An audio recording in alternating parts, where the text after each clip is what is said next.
Hello, my name is Andrew Geary, and welcome to Seismic Sound Off, in-depth conversations in applied geophysics.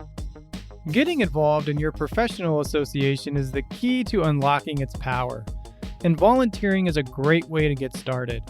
At SEG, committees serve this vital role of connecting members to this society as well as to each other.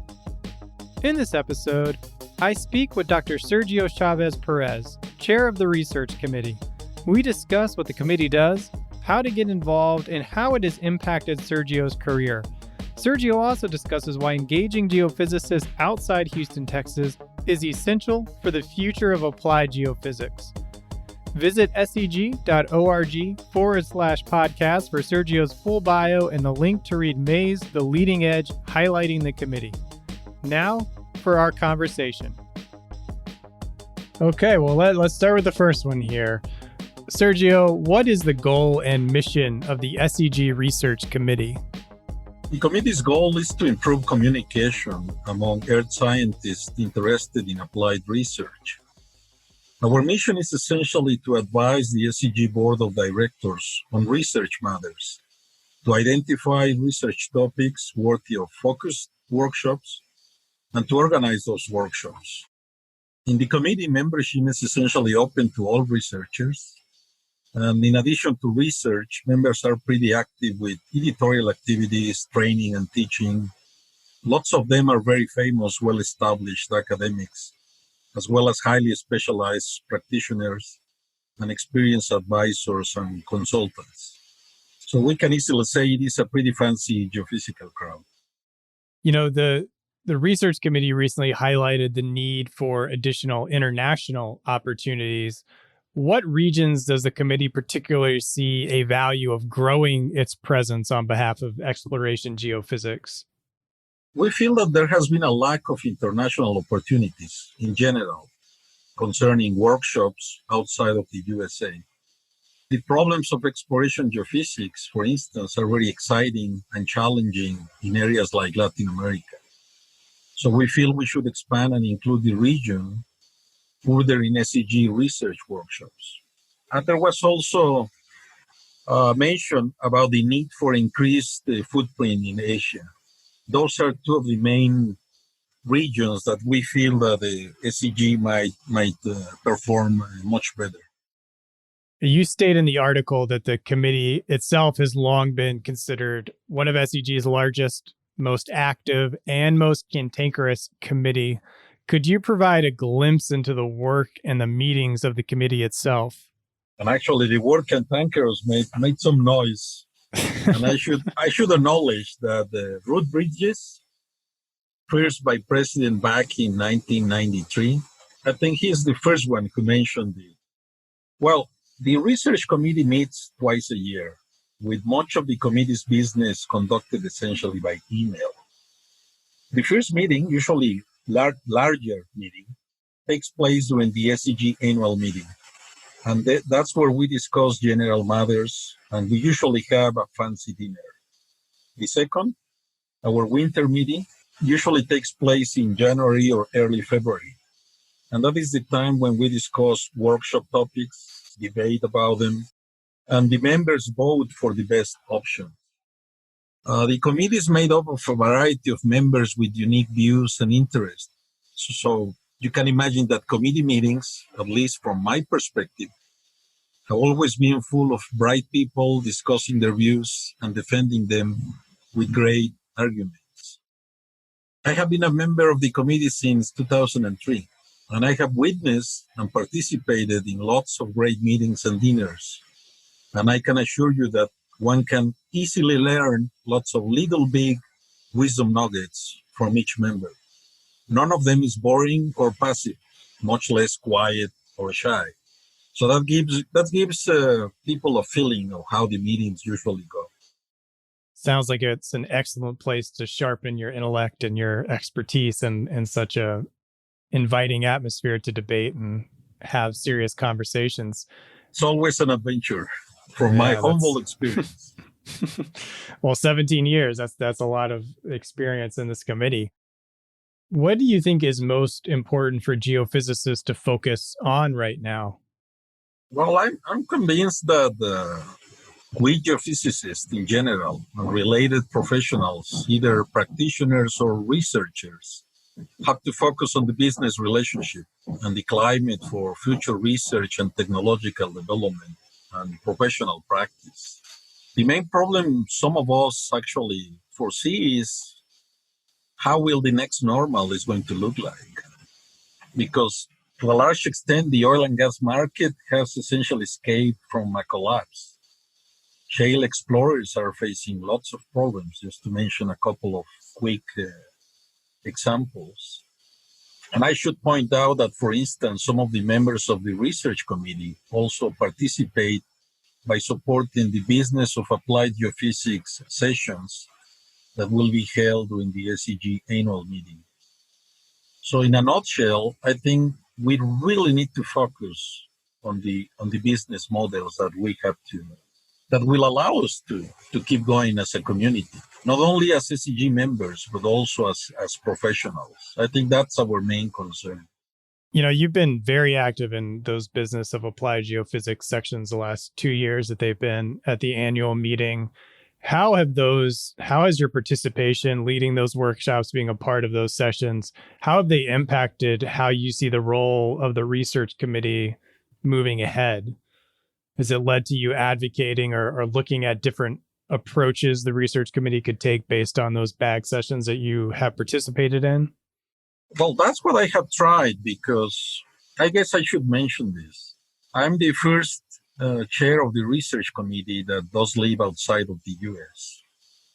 And it actually happens that I'm Latin American. So I'm actually pushing in the way that I can, I'm actually pushing the committee towards what some of us feel are the right directions. And in that sense, we have to be a bit more international, because we usually remain in Houston, because that's where the largest crowd of researchers is concentrated. So it definitely makes an influence, because the first back session that I organized had to do with the southern Gulf of Mexico. And the second one had to do with Latin America. And this year, it has to do with the business environment of the service companies for oil and gas exploration. So, and I think that's where in general, as a committee, the members of the research committee have a very, very acute smell to know where the things are going and where things are moving, as well as the presidents and so on.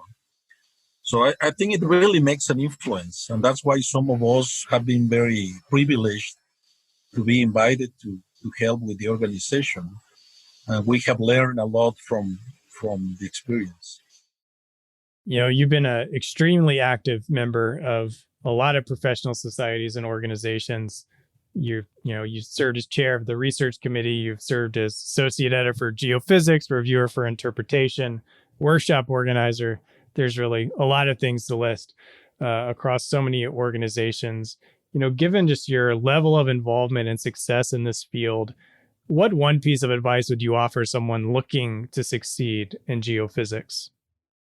Well, I think the essential piece of advice is usually given to us by senior geophysicists. I'm already senior as well, but in my younger days, this was the kind of advice that I would receive. And currently, that's what I would also tell younger people. Just get involved. Don't be shy. Don't feel bad because people sort of like take a look at you and say, where the hell do you come from? Or where the hell do you work?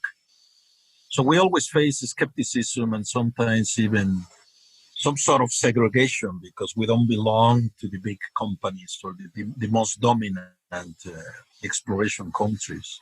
But if we all want to be a much stronger society and better professionals, I think we need this interaction. We need to get involved with the society, and we need to fight our fears and talk to the big guys. And some of them are willing to talk to you. And that's how we learn. That's how we improve. I wouldn't have done everything that you just described if it hadn't been for the help of some of the big names because they are humble, they are nice, they try to help you, they let you grow. And that's how we improve our practice, not only research, but whatever we do. And lastly here, if you could solve just one mystery as a geophysicist, what would you solve? One mystery. Oh, that's I never thought about that. I think you asked that question once to David Lumley, and he had a great answer. One mystery. I guess it may sound redundant. Depending on who listens to this, it may even sound dumb. But I think we still have a long way to go when it comes to seismic imaging. So improvements have been very slow. And we all would like to see images of the Earth in the way we get impressed by images of the body. But we cannot achieve that improvement because of the complexity of the velocity models and the Earth. So I guess that would be a great wish. And if you notice, some of the best people that the SEG has are working essentially on problems related to seismic imaging or electromagnetic imaging or related processes that describe images of the subsurface. So that would be great if we can achieve this one of these days. Is there anything, Sergio, I should have asked that I did not? Not really. I guess the only comment I would like to add is hopefully the aim of the research committee will be fulfilled a bit better. Hopefully we can improve our communication, and hopefully we can help practitioners and researchers continue being one of the strongest communities in applied geophysics. Is the research committee currently accepting new members?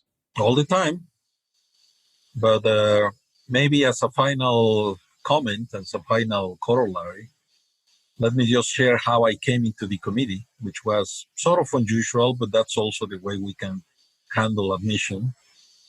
At the time, I think it was 2003, I remember asking Stu Levin, one famous Stanford alumni, I remember asking him, how difficult is it to become a member of the research committee? Because we always hear great stories about the members and all these big noises about who are part of the committee. And he said, well, just tell me that you're interested and I'll just add your name. So it was as simple as that. Everything else depends on your energy, how you want to get involved. You want to help organize workshops. You have to defeat your fear about dealing with the big names. And patience. I think that's all we need, patience and energy. Or, as some other people like to say, all we need is persistence. That's all it takes. Well, that's a good place to leave it, Sergio. People should read your article in MACE, The Leading Edge, and look forward to the future research committee articles. And thank you for taking time out to speak with us today. Oh, thanks a lot for having me. Thank you for listening to SEG's flagship podcast. Please share this episode with a friend, colleague, or manager that would enjoy hearing this episode. Your recommendation is the single best action you can take on behalf of SEG's podcast. Go to our website at seg.org/podcast to find all our episodes and learn how you can listen to this podcast directly on your phone without downloading an app. Original music by Zach Bridges. This episode was hosted, edited, and produced by me, Andrew Geary. The SEG podcast team is Jennifer Crockett, Allie McGinnis, and Mick Sweeney. Thank you for listening. This is Seismic Sound Off, signaling off.